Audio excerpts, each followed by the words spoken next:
sorry I'm late. I had to stop by the Wax Museum again and give the finger to FDR. We know al-Qaeda, Zawahiri, is supporting the opposition in Syria. Are we supporting al-Qaeda in Syria? Well, it's a proud day for America. And by God, we've kicked Vietnam syndrome once and for all. Thank you very, very much. I say it again, you've been had. You've been took. You've been hoodwinked. These witnesses are trying to simply deny things that just about everybody else accepts as fact. He came, he saw, he died. Well, we ain't killing their army, but we killing them. We be on CNN like say our name, bitch. Say it 3 times. The meeting of the largest armies in the history of the world. Then there's going to be an invasion. All right, you guys, on the line, I got Trita Parsi at the National Iranian American Council. And did you know he was a professor at Georgetown? Me either. He's still a good guy, though. You could trust him. He's not CIA or anything. He's a good. And listen, he wrote these very important books. Treacherous Alliance, The Secret Dealings of Israel, Iran, and the U.S., which I'm reading right now, so there's an interview coming up sometime all about that. Of course, you guys all know that Israel stayed friends with Iran after the Iranian Revolution for years and years, right? Yeah, Islamic extremism notwithstanding. Yeah. And then there's a single roll of the dice, Obama's diplomacy with Iran and losing an enemy, Obama, Iran, and the triumph of diplomacy, the great JCPOA deal that helped turn down the enmity between America and Iran based on the fake threat of their nuclear program, which is double extra lockdown and made everybody happy until Trump ruined it. So I guess that'll be your next book, Trump Ruined It. But anyway, welcome back to the show. How you doing, Trita? Thanks so much for having me. Really appreciate having you here. And I don't know about you, but for me, this is the only thing Obama ever did that I liked. I guess he did instruct his Justice Department to back off the states on medical pot issues. And he did open up Cuba a little bit. Cuba is important. Cuba is important. But other than that, I mean, the guy's absolutely horrible on everything. Could have been worse on some things, but that's still not good. But on this, I definitely got to give him credit because it was the right thing to do, but it didn't work out. But anyway, so now here we are, and things are blowing up in Iran. It didn't work out until someone else sabotaged it. I mean, that's an important distinction. Yeah. It actually worked perfectly fine up until someone decided to ruin it. Yeah, absolutely. Well, you know what? Let's get back to that in just 1 second, because first we got to talk about things are blowing up and what's going on with that, and that's your recent article. But then also there's actually good news on this, right, where the European Union is trying to work with Iran, and they're not going along with Trump on this. This is part of George Bush blowing America's entire wad in Iraq and the massive decline in American influence ever since then. And thank God for that. So, but first of all, I mean, just take a look at what happened at the UN Security Council today. I mean, Trump put this meeting together thinking that, you know, it would be a moment for him to shine. Instead, every other member of the Security Council blasted the U.S. for pulling out of the Iran deal. And no one really agreed with him on his Iran analysis.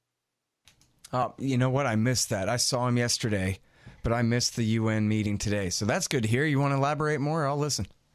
It was just astonishing because, I mean, I don't even understand what they were thinking doing this. They first said that this meeting would be about Iran. And then they changed it because if it was about Iran, Iran would have had the right to request to speak. And clearly, you know, Trump doesn't have the guts to go up against the Iranian foreign minister. So they changed it and pretended it would be about nonproliferation. But in essence, what he was mostly focusing on was Iran. And then the responses were overwhelmingly other nations, including close allies of the United States, saying that they are against this unilateralism. They're in favor of a rules-based society, international system. They support the JCPOA. Many of them praised Iran for continuing to implement it despite what the U.S. was doing. And I mean, frankly, it was just embarrassing. I do not understand why Trump thought that this was a good idea for him. Yeah. You know, it's part of his just being such a shallow person and such a poorly educated person that it's just a travesty. I'm sure you probably looked at this book, or I don't know if you have or not, but the new Woodward book really portrays his thinking that, which sounds right. I don't know. Bob Woodward is Bob Woodward. What are you going to do? But it sounds right to me that in his thinking, the JCPOA, this one shining, great, awesome thing, even for somebody like me who doesn't have much use for all this international law at all, in this case was really staving off a major unnecessary crisis here. And this one good thing to him was the kind of poster child for this evil globalism that threatens American sovereignty and all this stuff, when it totally is not. Like, this is the one best one that he ought to be able to get behind in every way. That, yeah, we locked down their nuclear program. He could have spun it that way. But instead, this kind of became the symbol of America getting screwed by these international agreements in his mind, in just the dumbest of ways. The most, it's just in the most nonsensical way, and ultimately tragic, I guess. Certainly, without a doubt. I mean, this is, that's why the reason my book is called Losing an Enemy, The Triumph of Diplomacy. This was a major victory for American diplomacy, for multilateralism, of, not giving up sovereignty, but on the other hand, actually working with other countries to resolve common problems. And much better to do so diplomatically than to do it through military means, which is the way that the George W. Bush administration, the neocons, and now increasingly Trump is doing. Yeah. That's so stupid.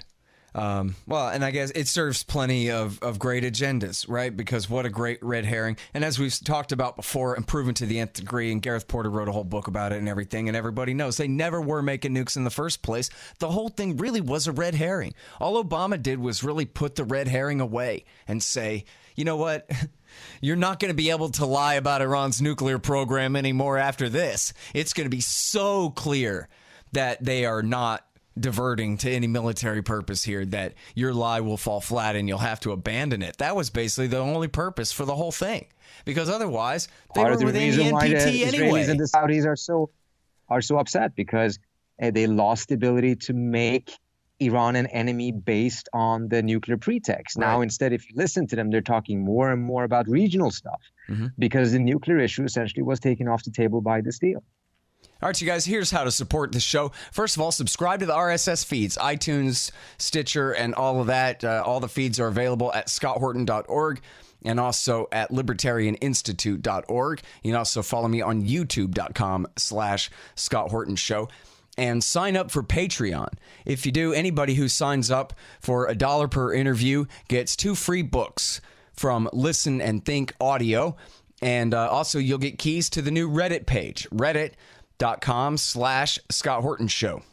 And then if you go to scotthorton.org/donate, $20 will get you the audiobook of Fool's Errand, Time to End the War in Afghanistan. $50 will get you a signed copy of the paperback there. And a $100 donation will get you either a QR code, commodity disc, or a lifetime subscription to Listen and Think Libertarian audiobooks. That's all at scotthorton.org/donate. And also, anybody donating $5 or more per month there, if you already are, or if you sign up now, you'll get keys to that new Reddit group as well. Already got about 50 people in there, and it's turning out pretty good. Again, that's reddit.com/Scott Horton Show. If you're already donating or you're a new donor, just email me, scott@scotthorton.org, and I'll get you the keys there. And hey, do me a favor, give me a good review on iTunes or Stitcher, or if you liked the book, on Amazon.com, and the audiobook is also on iTunes, and sure would appreciate that. And listen, if you want to submit articles to the Libertarian Institute, please do, and they don't have to be about foreign policy. My email address is scott@scotthorton.org. Well, and of course, the regional stuff just means George Bush got rid of Saddam for them. And not only that, but he fought a 5-year civil war on behalf of their closest friends in the Skiri and Dawa party. But anyway, we all know that. So let's talk about who blew up this Ahvaz attack. You have this great article in MiddleEastEye.net about it. This took place in Iran. What was on Saturday? I'm sorry, Sunday? Saturday, I believe, yeah. Saturday, 29 people killed. And so I just spoke with Phil Giraldi, and we talked about how the Islamic State's claim of responsibility was not credible. He wondered whether maybe MEK did it. So what do you think is going on here? No, I do believe that these Arab separatists, who are a minority in Khuzestan, and frankly do have some legitimate grievances. I mean, this is pretty close to me since I'm from Ahvaz and my family still lives there. So I'm well familiar with some of those problems. But those grievances in no way justify terrorism, of course, particularly mindful of the fact that this did not look as if it was actually homegrown. This definitely looked as if it was part of this larger effort by some states in the region to escalate matters. Now, the Iranians would immediately make that accusation and even accusing the US, and it's easy to dismiss that on the normal circumstances in the absence of evidence. This time around, there were a lot of at least circumstantial evidence that makes it much more difficult to dismiss it.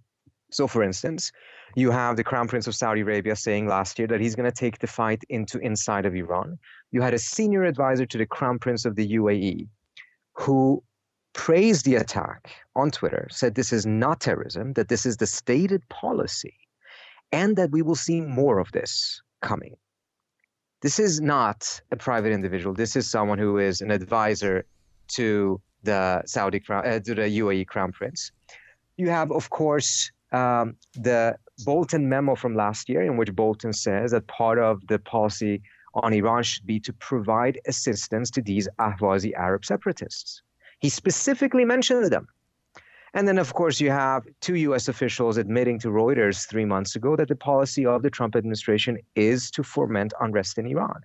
Now, mindful of these statements, mindful of what has been done, it is much more difficult to say that, oh, this was just something that came from inside of Iran and the Iranians are being paranoid by blaming the outside world for doing it.